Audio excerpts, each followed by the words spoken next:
Welcome to another exciting episode of Inner Peace, Better Health, the podcast where we explore the intersection of mindfulness, wellness, and success.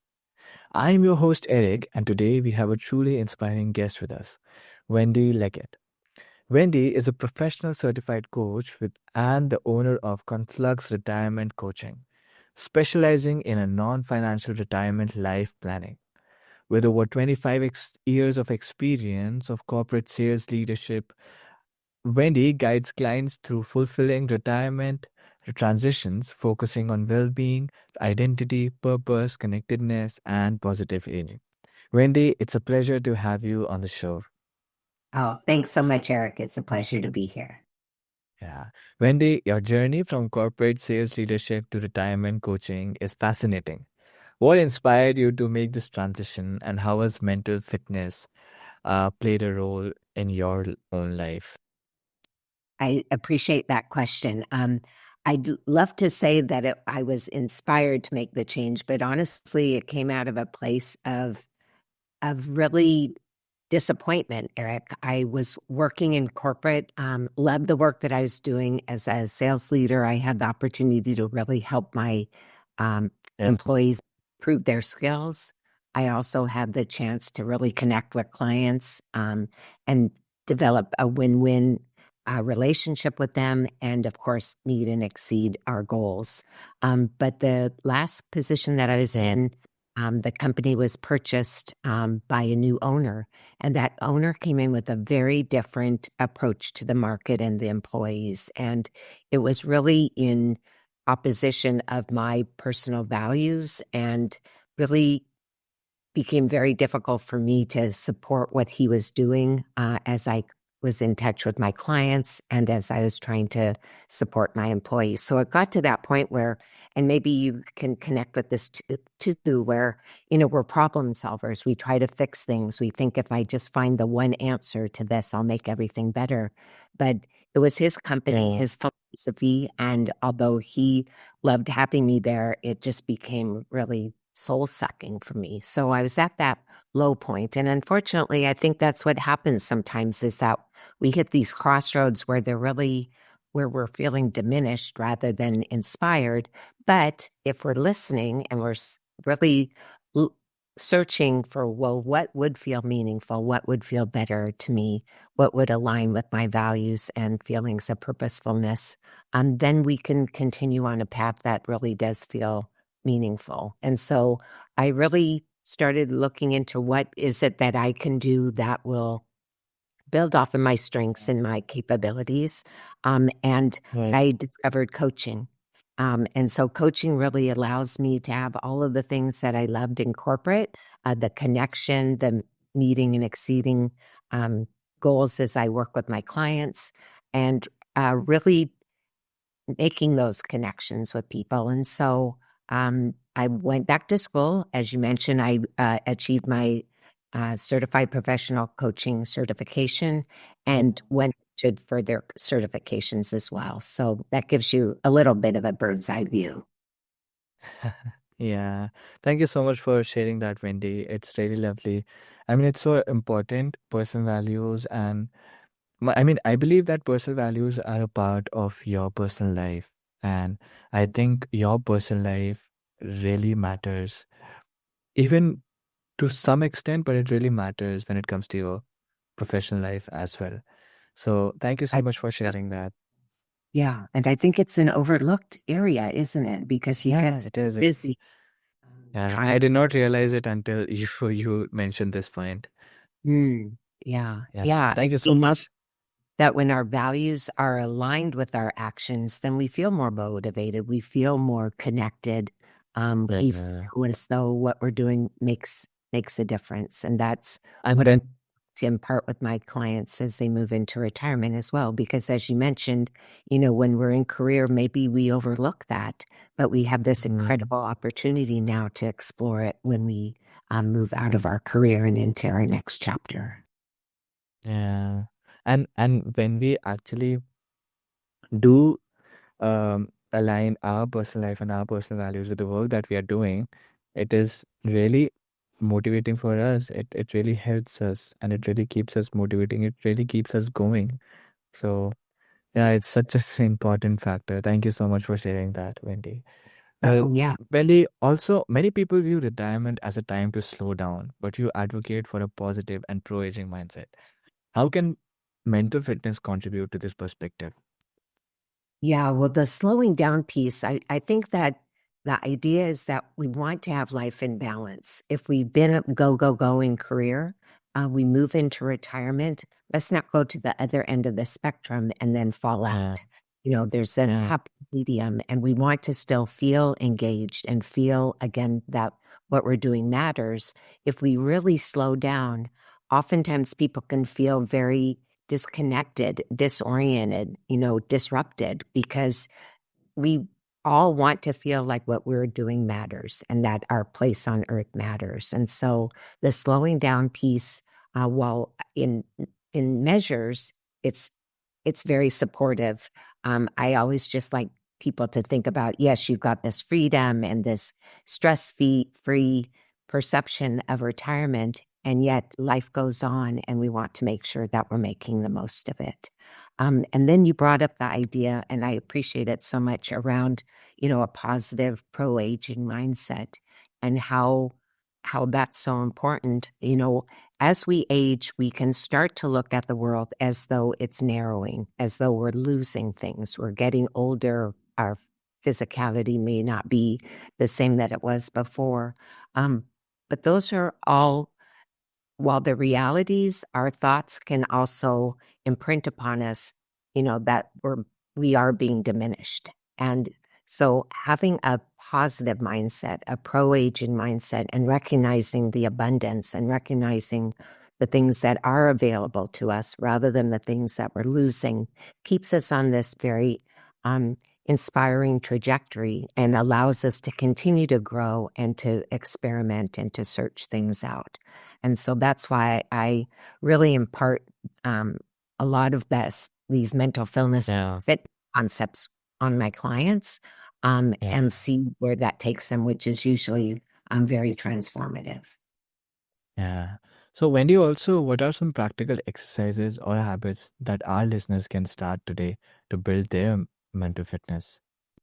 Yeah, so I'm a certified coach with positive intelligence, and this is based on the work of Shirzad Shamin. And Shirzad did research and really wanted to take all the factors out there that can allow us to feel positive, and boil it down to very simple steps that we can take. And so it's really a 3-step process, where we're going to catch the saboteurs that rob us of our happiness. We move into something called self-command, and then that allows us to shift into what's called a sage perspective and use the sage powers. So may I kind of step you through that a little bit? Yeah, yeah, please go ahead. Yeah. So when I talk about the saboteurs, what Shirzada cited for us is that there are 10 main saboteurs. There's the judge. He's the overarching saboteur. And the judge is where we judge ourselves, we judge others, we judge circumstances. And this, again, can rob us of our connection. It can rob us of our happiness. And so catching that judge saboteur, recognizing when we're judging ourselves, when we're feeling down on ourselves or feeling less than, or that we're not doing enough, or judging others and thinking, oh, this person should have done this, or why doesn't this person know this, or judging circumstances like, I'm getting older. I feel unhappy about that. The judge of circumstances. And then the saboteur, there are a number of accomplices to the judge. And so we might have an avoider saboteur who doesn't want to really deal with what's in front of us, or a pleaser saboteur where we're wanting to do things for others, but oftentimes at our own disadvantage, or a hyperachiever saboteur that Yeah. may need to do with them from their career and feeling like they're always needing to do more. So those are the Mm. saboteurs. So we want to catch those saboteurs. And when we start to feel less than, for example, or we start to feel frustrated, let's catch that saboteur and label them. Then we go into the second step, and that's called self-command. And this is where we call up the power, let's say, of meditation, or that power of catching our thoughts, stopping our thoughts, allowing our thoughts to leave. Not saying that we aren't going to have thoughts, but we just allow them to come in and allow them to go out. We don't hold on to them so tightly. So when we talk about command, we actually do things that are called PQ reps. So a PQ rep in Arick wanted to take 2 of your fingertips and hold them together and then rub them very gently and feel the ridges on your fingertips and just give that total attention. That would be a PQ rep. That allows us, if you give it total attention, to let the thoughts kind of melt away, and you're just refocusing because you're calming that mind and you're, again, releasing on those thoughts. Another way is to take deep breaths and then release and focus totally on our breath.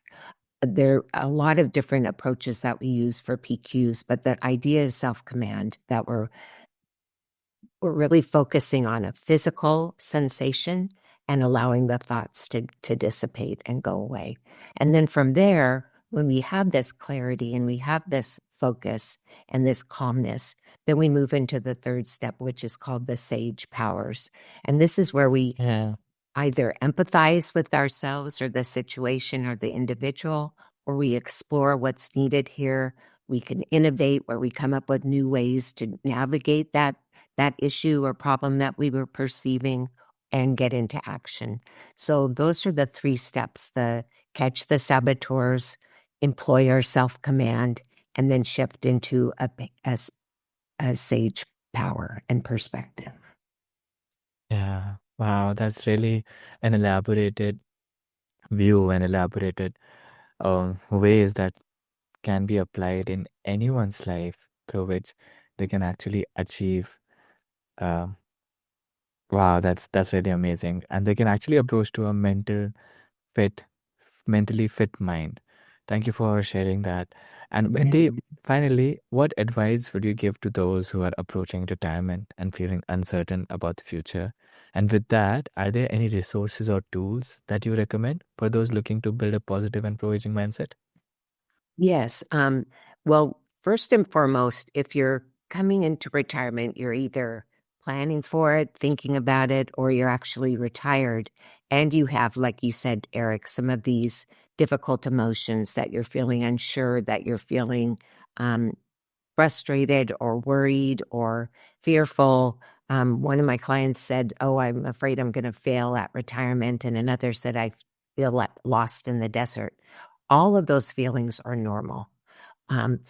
Research tells us that 1 in 3 struggle in retirement, and this is going beyond the financials.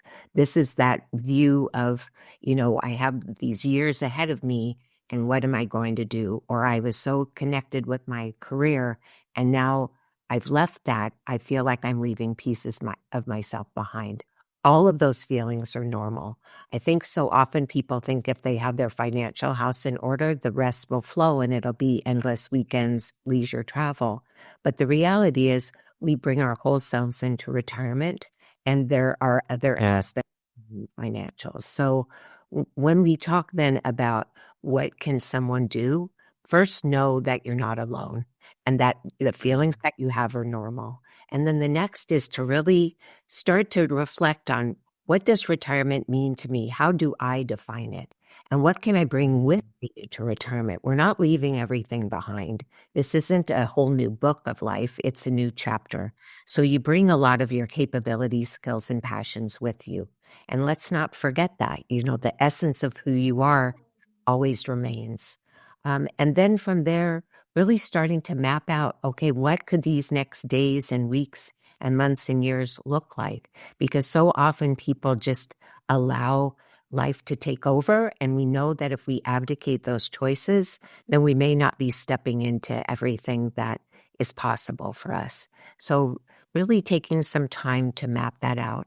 And that's where I can really help. So far as tools and resources, I have a little mini workbook that I'm very happy to offer to your listeners. And so if you're able to put that in the show notes, they can just email me to request it.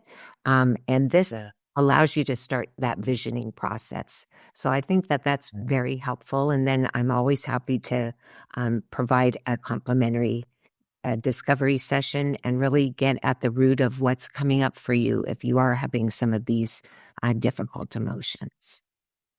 Wow. Thank you so much, Wendy, for sharing your wisdom and experiences with us today. Your insights on mental fitness, and a positive pro-aging mindset are truly inspiring. Oh, it was my pleasure. Thank you so much for the opportunity. Thank you so much. And for those of you who are tuning in, remember that inner peace and better health are within your reach. Take the first step today by embracing mental fitness and a positive outlook on aging. If you enjoyed this episode, please subscribe, leave a review, and share it with your friends.